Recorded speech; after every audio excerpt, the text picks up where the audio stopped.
My name is Daniel Collins and I'm an architect. At 36, I've come to appreciate the finer details in life. It's in the way a beam of sunlight catches a corner of the room at exactly 8:15 a.m., or how the sound of a door creaking has its own rhythm. Some might call it obsessive, but for me it's a way of loving, paying attention to the small things that make life beautiful. I've always believed that noticing these details is how you truly connect with someone. Then there's Emily, my wife. We met 6 years ago and our connection was undeniable. She was vibrant, full of life, and her laugh, it was the kind that filled a room. I remember the first time she hugged me so tight as if she never wanted to let go. Her touch was warm, her smile always wide. And for a long time, everything about her felt right. We built a life together, planned our future, dreamed about the family we'd start. But as of late, things had changed. It wasn't dramatic at first. It started with small, subtle shifts in her behavior. Emily, who used to rush home after work to spend time with me, now seemed to drag her feet when she walked in the door. She didn't drop her bags and run to embrace me anymore. Instead, she lingered in the doorway, brushing off invisible lint from her clothes. Her smile wasn't the same, it was distant, like it belonged to someone else. Our conversations began to feel forced. The once warm goodnight kisses were now mere pecks, as if they were done out of obligation rather than affection. She started spending more and more time on her phone, keeping it face down, protecting it from my gaze. I could feel the distance between us growing with every passing day, but I convinced myself it was just work stress. Maybe she was dealing with something at the office. But the truth is, I wasn't stupid. I wasn't blind either. I noticed the small things. The way she hummed a tune while she made her coffee in the mornings, a hum I hadn't heard in months, and it wasn't for me. I saw her staring at her phone more than usual, a faint smile curling on her lips when a message came in. Her perfume was different now too, only sprayed on before late meetings or work events. One night, I was sitting at the kitchen table watching the clock tick by, waiting for Emily to come home. She'd texted earlier saying she was running late from a meeting. I kept telling myself to relax, that it wasn't a big deal. But the silence of the house, the cold coffee in front of me, and the way the minutes crawled by, it all felt wrong. When she finally walked through the door, her smile was wide, almost too wide, as if she'd just heard a joke that was for her and not for me. She slipped off her jacket, revealing a slight flush to her cheeks, and for the first time in a long time, I saw something that didn't belong to me. She was wearing a necklace I didn't recognize. It was delicate, elegant, but it wasn't mine to have given her. I forced a smile, though it didn't quite reach my eyes. "Nice necklace," I said, trying to keep my tone casual.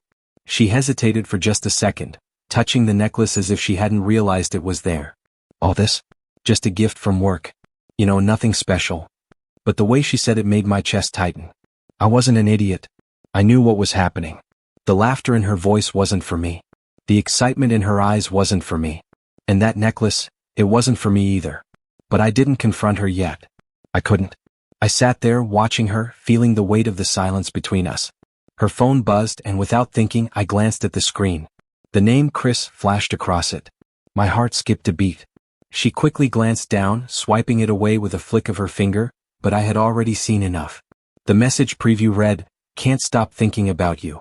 I didn't say anything. I couldn't. But inside, everything felt like it was unraveling. I stood up, trying to keep my voice steady. "How was your day?" I asked, trying to act normal, but the tightness in my chest was becoming unbearable. She gave me that distracted smile, the one that never quite reached her eyes anymore. "Busy. Just a lot of projects." "You know how it is," she replied, already walking away, heading for the stairs. I watched her go, my heart heavy, but I didn't follow. I stayed there, frozen, knowing that things would never be the same again. Something had shifted. Something had broken. And the person I had once trusted, the woman I had shared everything with, was no longer the woman I knew. I could feel it now, the lie hanging in the air between us, thick and suffocating. But I wasn't ready to confront it just yet. I needed to know more. I needed proof. And I would get it. The truth was out there, and it was only a matter of time before Emily would have to face it. But for now, I watched her go upstairs, hearing her hum that tune again, knowing it wasn't for me. And in that moment, I realized something. This wasn't just about infidelity. It was about the slow death of trust. The little lies that build up over time, until they finally become the truth you can no longer ignore. And for the first time in a long time, I felt a spark of clarity. I wasn't going to let her keep walking all over me. Not anymore. The next few days were a blur of careful observation.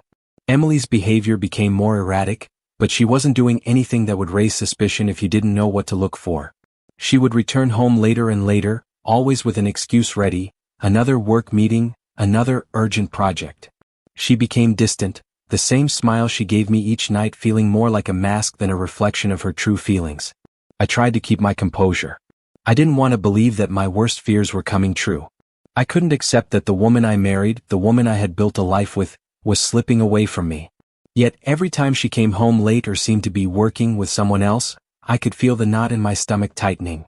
One night, when Emily was in the shower, I stood in the living room staring at the clock. It was nearly midnight and she still hadn't come home. I had been pretending that everything was fine, but I couldn't pretend anymore. There were just too many signs. That's when it happened. Her phone buzzed on the kitchen counter, lighting up with a message. Chris again. My heart pounded in my chest as I watched the message preview flash across the screen. Had an amazing time tonight. Can't wait for our next dinner. The words felt like a slap in the face, the truth finally seeping through the cracks I had been trying to ignore. I froze. I should have confronted her right then and there, but instead I stayed still, unsure what to do. I wanted to scream, to confront her, but I knew it wouldn't help. I needed to gather more evidence, something solid, something that couldn't be denied. The next morning, I woke up early, my mind already working on a plan. I had to be careful. Confrontation would only push Emily further away. I needed proof, something undeniable. That was the only way to show her that I knew exactly what was going on. I made her breakfast like I always did, scrambled eggs, avocado toast, and fresh fruit. It was something we used to enjoy together.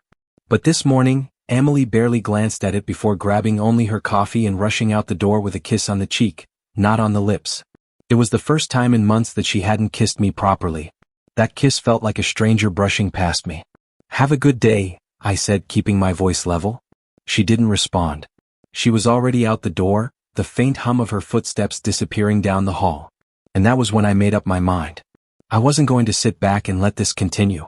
I was going to find the truth no matter how much it hurt.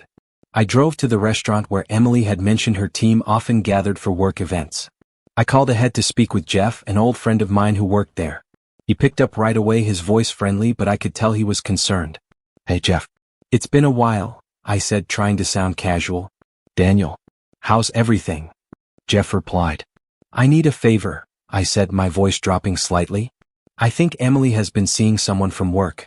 She's been going to the restaurant a lot with a guy named Chris. Can you check if she's been there recently? Just dates, times, anything you can find. There was a pause on the other end and I could tell Jeff wasn't sure how to react. I'll see what I can do, he said quietly. I'll check the reservation logs. It felt like an eternity before I got the call back. When the phone rang, I picked it up immediately. Jeff? What did you find? I asked, my voice tight with anticipation. Daniel, you're not going to like this, Jeff said. I checked the logs. Emily's been coming in with someone named Chris. A lot. More than I realized. There are multiple reservations for 2 people, always under her name and always at the same table. I didn't think much of it at first, but now, it's clear. My heart dropped. I wasn't imagining things.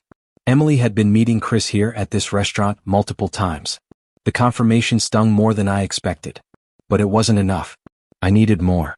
Anything else? I asked, my voice shaking slightly. Yeah, Jeff said, and I could hear him shuffling through some papers. There's one more thing. I found something else too. It's an earring. It's delicate, gold, and it looks like it belongs to someone who wears it all the time. It was found under one of the booths here. I thought it might be hers. I froze. Emily's favorite earring. The one I'd given her on our anniversary. The one she claimed to have lost months ago. Can you send it to me? I asked, my voice barely above a whisper. Yeah, I'll get it to you, Jeff said softly. I'll make sure it's packed carefully. I hung up the phone, my head spinning. The pieces were all falling into place and it was clearer than ever. Emily was seeing Chris and she had been lying to me for months. The earring, the reservations, the secretive behavior, it was all there. I knew I couldn't confront her yet. Not with just these things. I needed more, something undeniable that would force her to see the truth. But I wasn't angry, not yet. I wasn't ready to yell or scream. I wanted to make her face the consequences of her actions.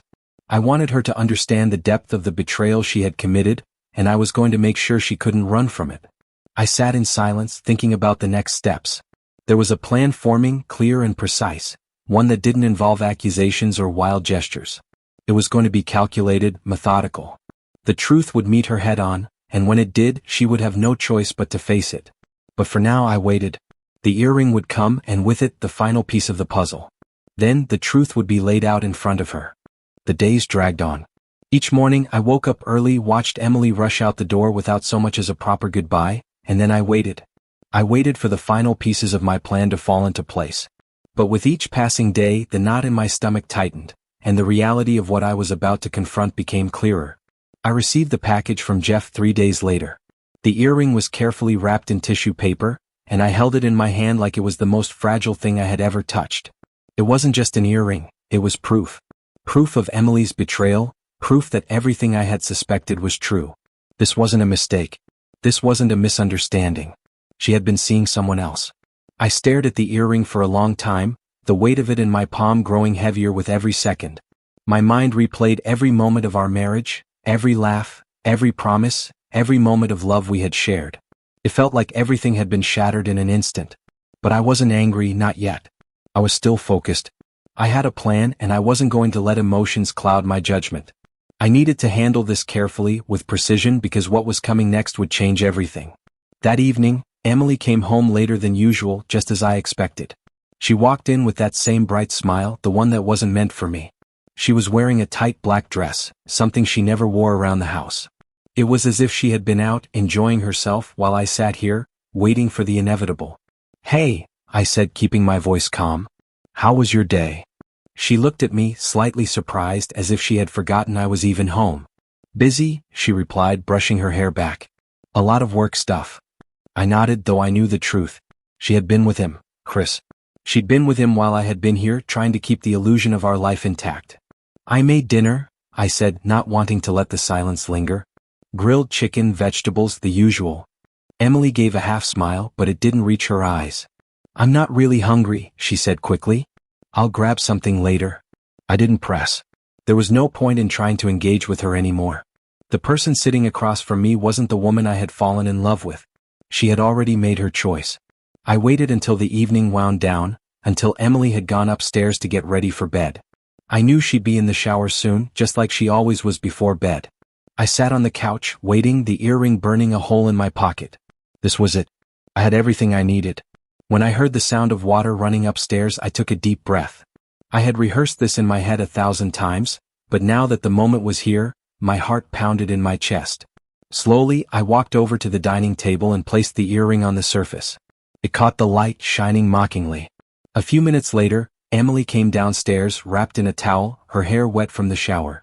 She didn't notice the earring at first. I stayed silent, watching her, knowing that everything was about to change. She walked past me, humming that tune again, the same one she had been humming when she was texting Chris. "It wasn't for me. It was never for me." "Emily," I said softly. She froze, turning slowly to face me. I didn't have to say anything more. The silence was enough. She looked down at the table, and then her eyes went wide. Her breath hitched. The earring. She took a step forward, her hand trembling as she reached for it. "Where did you find this?" she asked, her voice shaky. I didn't answer. I didn't need to. She lifted the earring, looking at it as if she were trying to remember where it had gone, but I could see the panic in her eyes. I must have lost it," she stammered. "I don't know how it ended up here." "Stop," I said quietly, standing up. "Stop lying." Her eyes snapped to mine, and for the first time in a long time, I saw fear. "What are you talking about?" she whispered, her voice small. I didn't raise my voice. I didn't need to. "You know exactly what I'm talking about. You've been seeing him, haven't you?" "Chris." Emily's face drained of color. Her mouth opened and closed as she tried to form words, but nothing came out. She reached for the earring again, but I stopped her. "No," I said firmly. "You don't get to lie anymore. You've made your choice, Emily. You chose him over me. And now you're going to face the consequences." She looked at me, tears welling in her eyes. I didn't mean for this to happen. It just happened. I didn't know how to stop it." "You didn't know how to stop it?" I repeated, my voice steady but cold. "You didn't even try." She took a step back, her hands shaking. "Daniel, please," she begged. "I'm sorry. I didn't mean to hurt you. I never wanted this." "But you did," I said quietly, walking toward her. "You chose this. You chose him. And now you're going to have to deal with the fallout." She took a shaky breath, looking at the earring in her hand, as if it held the answer to everything. I don't know what to say. There's nothing to say, I replied. The truth is already out. You just have to face it. I turned and walked toward the door, feeling a strange sense of calm wash over me. This was it. The end. No more lies. No more pretending. When I stepped outside, I knew everything had changed. The truth had finally caught up with her, and she had no way of escaping it. The drive that night felt like I was moving through another world. My mind was strangely quiet, yet a sense of clarity washed over me as I left the house behind. Everything that had been building up, every lie, every betrayal, every small shift in Emily's behavior, had culminated in that one undeniable moment. I didn't feel rage, nor did I feel the burning anger I expected. It wasn't cathartic. It was something else entirely. It was quiet, measured, and final. As I drove down the street, I glanced in the rearview mirror. The house was fading behind me, and I realized that, for the first time in months, I was free. Not victorious, not satisfied, but free. Emily had been living a double life, and now the truth was exposed. There was no turning back. I had made a promise to myself. I would handle this the right way, not through yelling, not through accusations, but with the cold, sharp truth. I wasn't about to let her manipulate the situation. She wouldn't be able to lie her way out of this one. And as much as I had hoped for reconciliation, I had to accept that some things, once broken, couldn't be fixed. I had one last piece to place into this puzzle. The confrontation with Emily wasn't just for her, it was for me. I needed to leave no room for denial, no excuse she could hold on to. The truth was too big to ignore, and I would make sure she saw it with her own eyes. I pulled into the parking lot of the coffee shop I had agreed to meet Mark. Mark Davis, the husband of Julia, Emily's boss. The man who had been suspicious long before I had even begun to ask questions. I could feel a sense of kinship with him now. We were two men bound by the same betrayal, each of us realizing the woman we loved had chosen someone else. I saw him immediately when I walked in. He was sitting at a corner booth, his posture rigid but composed. His eyes were heavy, full of unspoken grief, the same grief I had carried for the past few weeks. When I approached the table, he stood up, offering a handshake. "Daniel," he said, his voice low. "Good to see you." But there was no joy in his tone, only exhaustion. "Mark," I replied, shaking his hand. "I'm sorry you had to be dragged into this." Mark nodded, his face tense. I knew something wasn't right. Julia's been distant, secretive, but I didn't expect this. His eyes fell to the folder I had placed on the table. "Do you have the proof?" I didn't hesitate. I slid the folder across to him and he opened it slowly. Inside were the reservation records, showing Emily's name paired with Chris's over and over again. There were photos of the dinners they'd shared, the wine choices, the times they'd met. Every single detail lined up with the lies Emily had been telling me. But it wasn't just the records that were damning. There, in the folder, was the picture of the earring, the one Emily had lied about losing. Mark looked up from the folder, his expression pained. This is them, isn't it?" he whispered, his fingers trembling as he traced the lines of the evidence. His eyes flicked back to me. "She told me she was just working late. Just putting in extra hours." I didn't want to believe it. I kept telling myself I was overreacting. I leaned back in the chair, trying to steady my breathing. "I thought the same thing, Mark. I wanted to believe her. I really did. But the truth doesn't lie. Not when it's staring you in the face." There was a long silence between us, the kind that spoke volumes without a single word being said. Mark finally broke it, his voice quiet but steady. "What do we do now?" I took a deep breath, the weight of the situation pressing down on me. "Now we let the truth find its way to them. It's not about punishment or revenge. It's about making sure they face what they've done. Not just to us but to themselves." Mark nodded, his jaw tightening. "I've never felt this kind of betrayal before. It's like a punch to the gut." I looked at him, feeling the weight of his words. "I know. I feel the same way. But we're not alone in this anymore. We're in this together. We both deserve to know the truth. We both deserve to see it face to face." He let out a shaky breath, and I could see the exhaustion in his eyes. But there was something else too, a glimmer of resolve. "So what's the next step?" I stood up slowly, my hand on the folder. "We take the truth straight to them. We don't shout. We don't argue. We don't give them the chance to twist things around. We just let them see what they've done and we let them explain it." Mark stood with me, a look of determination crossing his face. "You're right. No more lies." I glanced at my watch. It was almost time. I felt my pulse quicken, but this time it wasn't out of anger, it was something more controlled, something colder. Let's do this. It's time. We both walked out of the coffee shop, the folder in Mark's hand now a symbol of everything we had learned, everything that had been hidden. We didn't need to raise our voices. We didn't need to make a scene. All we needed was the truth, and it was finally going to be laid bare. As I drove home with Mark beside me, I realized something. There was no going back after tonight. This was the point of no return. Emily and Chris, they would have to face everything. And when they did, I would be there to watch the truth collide with their lives. The drive back to the house felt almost surreal. It was like time had slowed down, the familiar streets and buildings passing by as if I were watching someone else's life unfold. Mark sat beside me, his hands clenched tightly in his lap. I could feel the tension in the car, a silent understanding between us.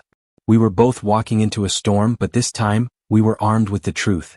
When I pulled into the driveway, I didn't know what to expect.